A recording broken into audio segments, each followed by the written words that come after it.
ఏంటి? భోజనం చేసేదానికిని, డబ్బుకి సంబంధం ఉందా? ఇదెక్కడా నేను వినలేదే అని అనుకుంటున్నారా? అనుకుంటే గనక తప్పకుండా వీడియోని పూర్తిగా చూడండి. ఇది నేను చెప్పిన విషయం కాదండి. మన పెద్దలు చెప్పిన విషయం. ఇప్పుడు కలియుగంలో కాలక్రమంలో మనం మర్చిపోతున్న విషయాలు. అయితే ఆ విషయాలు గనక మీరు తెలుసుకుంటే తప్పకుండా అందులో నిజముంది అని చెప్పి తప్పకుండా కామెంట్ సెక్షన్‌లో నాకు షేర్ చేస్తారు. అయితే వీడియోలోకి వెళ్ళబోయే ముందు అందరికీ నమస్కారం అండి. Welcome back to Uma's cute home. అలాగే మన శ్రీ పంచమి పూజా నీడ్స్‌లో అన్ని రకాల పూజా సామాగ్రి అవైలబుల్ ఉందండి. మీలో ఎవరికైనా ఏమైనా కావాలంటే స్క్రీన్ మీద నెంబర్‌కి వాట్సాప్ చేయండి. నేను మీకు అక్కడ రిప్లై ఇస్తాను. అయితే రిప్లై ఇవ్వడం 1 ఆర్ 2 డేస్ లేట్ అవుతుంది. కంగారు పడాల్సిన అవసరం లేదు. సరే లేట్ చేయకుండా వీడియోలోకి వెళ్ళిపోదాం. భోజనం చేసేటప్పుడు చేయకూడని పనులేంటి, పర్యవసానం ఏంటి, లక్ష్మీ కటాక్షం తగ్గుతుందా అనే విషయాలు తెలుసుకుందాం. పూర్వకాలంలో మనం భోజనం ఎలా చేయాలి, ఎప్పుడు చేయాలి, ఎందుకు చేయాలి, చేసేటప్పుడు ఇలానే చేయాలి అని కొన్ని నియమాలు ఉండేవండి. అయితే అప్పట్లో అందరూ అంత ఆరోగ్యంగా దీర్ఘాయుష్గా జీవించడానికి చాలా కారణాలు ఉన్నాయి. అందులో ముఖ్యమైనవి భోజన పద్ధతులు కూడా ఒకటి అని చెప్పొచ్చు. అలాంటి భోజన పద్ధతుల్ని ఇప్పుడు పరిస్థితుల్లో మనం వదిలేసి చాలా కష్టాలు కొని తెచ్చుకుంటున్నాం. ముఖ్యంగా చెప్పుకోవాల్సినవి ఆయుష్, ఆరోగ్యం, అలాగే డబ్బు. అయితే ఆయుష్, ఆరోగ్యానికి సంబంధం ఉంటే ఉండొచ్చు కానీ డబ్బుకి దీనికి సంబంధం ఏంటి అని అనుకుంటున్నారా? భోజన పద్ధతులు ఆహారంను మార్చుకోవడంలో మనం వల్ల 50 సంవత్సరాల వయసు కన్నా ముందే మనకి తెల్ల జుట్టు రావడం, ముడతలు రావడం, వృద్ధాప్య ఛాయలు, ఆయుష్ తగ్గిపోవడం అనేది మనం గమనిస్తున్న విషయం. అయితే మనం జీవితకాలం పెంచుకోవడానికి, పుష్కలంగా డబ్బు సంపాదించుకోవడానికి మనం ఎలాంటి పద్ధతులు పాటించాలి అని ఇప్పుడు తెలుసుకుందాం. ముందుగా మొదటిది, భోజనం చేసేటప్పుడు నేరుగా నేలపై కూర్చొని తినకూడదు. మీరు తినేటప్పుడు నేలపై ఏదైనా పరిచి దానిపై కూర్చోవాలి. ఇది మన శరీర ఉష్ణోగ్రతను నియంత్రించడంలో సహాయపడుతుంది. అయితే చాలామంది ఇళ్లలో డైనింగ్ టేబులే కదక్క! ఇప్పుడు కిందన ఎవరు కూర్చుంటున్నారండి? పిల్లలకి మాత్రం చిన్న పిల్లలుంటే తినిపించడానికి కిందన కూర్చోబెడతాం కదా! అలాంటప్పుడు ఇది పాటించండి. ఇక డైనింగ్ టేబుల్ మీద కూర్చున్న వారైతే అలా తినేటప్పుడు మనకి ఆహారాన్ని తినే భాగ్యాన్ని కలిగించిన ఆ అన్నపూర్ణాదేవికి, అలాగే మీ ఇష్ట దైవానికి ఒక్కసారి కృతజ్ఞతలు చెప్పుకొని ఫస్ట్ ముద్ద మన కళ్ళకు అద్దుకొని తినండి. ఇక రెండో విషయం ఏంటంటే పూర్వం అందరూ ఏది తిన్నా తమ స్వహస్తాలతో తినేవారు. అలాగే ఏది తిన్నా మన చేతులతోనే అన్నం తినాలి. స్పూన్ ఉపయోగించి తినకూడదు. ఇలా స్పూన్‌తో తినడం వల్ల మన ఇంట్లోకి లక్ష్మీదేవి డబ్బు రూపంలో రాకుండా నిరోధిస్తుంది. అలాగే స్పూన్‌తో తినేవారు డబ్బును ఉదారంగా ఖర్చు చేస్తారు. వారి పొదుపు సామర్థ్యం కూడా తగ్గుతుంది. ఈ చిన్న ఎగ్జాంపుల్ ఇస్తాను.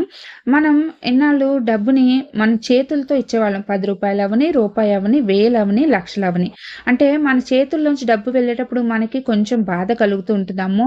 మనం ఎక్కువ డబ్బులు ఖర్చు పెడుతున్నాం, కొంచెం జాగ్రత్తగా ఉండాలి అని.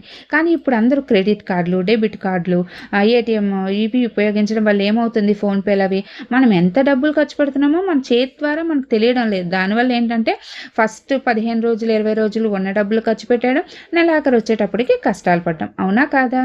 అవును అనుకుంటే తప్పకుండా కమెంట్‌లో నాకు అవును అని కమెంట్ చేయండి. ఇక మూడోదేంటంటే అన్నం తినేటప్పుడు చాలామందం ఏం చేస్తారు, అన్నం కలిపి ఉండలుగా చుట్టుకొని తింటూ ఉంటారు. అలా ఎట్టి పరిస్థితుల్లోనూ తినకూడదు. మన ఉండలు అన్నాన్ని ఎప్పుడు చేస్తాం, మరణించిన వారికి పిండ ప్రదానం చేసినప్పుడు పెడతామన్నమాట. అందుకని మనం తింటున్నప్పుడు అన్నాన్ని ఉండలు చేసుకోకుండా 5 వేళ్ళతో కలుపుకొని 5 వేళ్ళు నోట్లోకి వెళ్ళేలా మనం అన్నం పెట్టుకొని తినాలి. ఇక నాలుగవది ఏంటంటే భోజనం చేసేటప్పుడు చాలామంది హడావిడిగా తింటూ ఉంటారు. కానీ అలా ఎట్టి పరిస్థితుల్లోనూ తినకూడదు.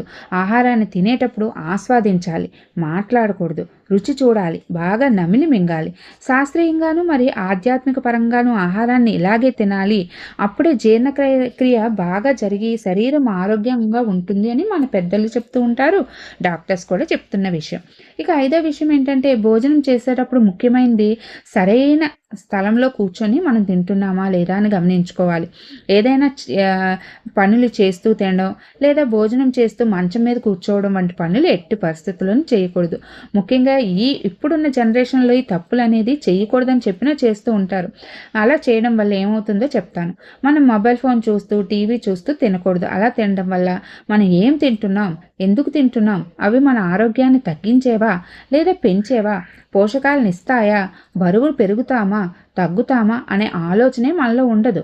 అందుకని తినేటప్పుడు ఆ తప్పులు చేయకుండా పూర్తి ధ్యాస అంతా కూడా మనం తినే దాని మీద పెట్టి తినాలి.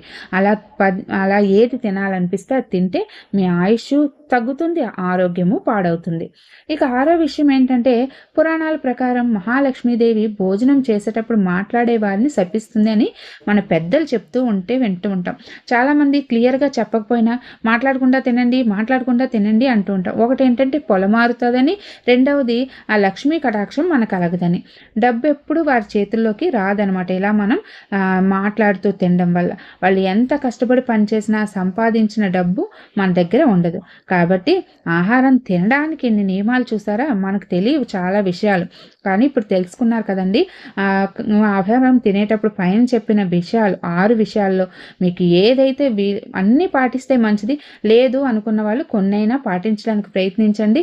మన పిల్లలకు ఆస్తులు ఇవ్వకపోయినా మంచి నడవడిక చదువునిస్తే చాలండి. అలాగే మనం పాటిస్తేనే వాళ్ళు పాటిస్తారు అనే విషయాన్ని కూడా మనం గ్రహించుకోవాలి.